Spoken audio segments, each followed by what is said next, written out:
Hi guys, it's my birthday vlog. Tara, samahan niyo ako mag-travel sa Manila. Ayan yung Bonifacio Shrine. Nag-jeep lang ako after ng LRT.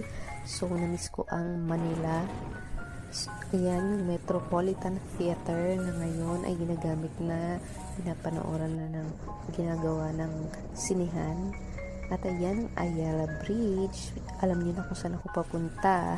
At ang Ilog Pasig, ako ay pupunta ng Quiapo. At eto na, walkathon ako. Before ako pumunta ng Quiapo, may pupuntahan pa akong ibang churches.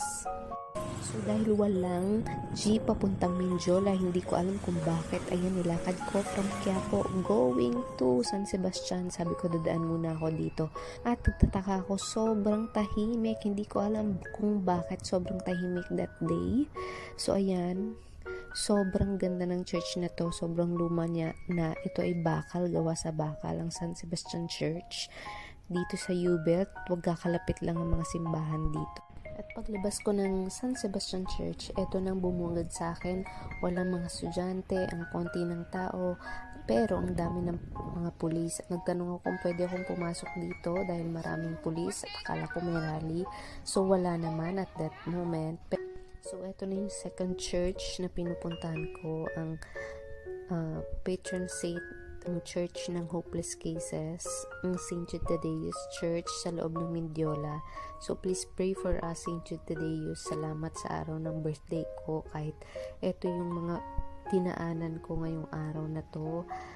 Eto yung Malacanang na hindi ko alam bakit may mga BJMP, may mga bumbero, may mga ginawa ng parking dito, yung papasok sa Mindiola, may mga truck na mga SWAT.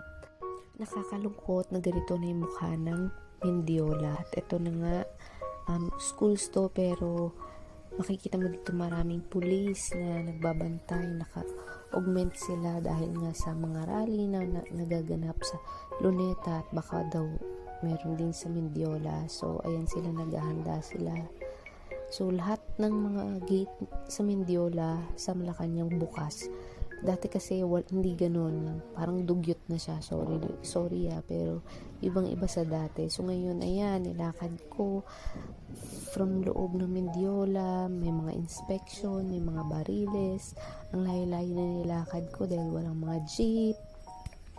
Ganyan ang sitwasyon niya ngayon. Tapos yung dinaanan ko dito sa gilid ng KFC, ang maliit lang na bakal, sobrang liit. So maiba naman tayo, ayan. First time ko humalik kay Poong Nazareno dito sa altar sa likod. Maraming salamat.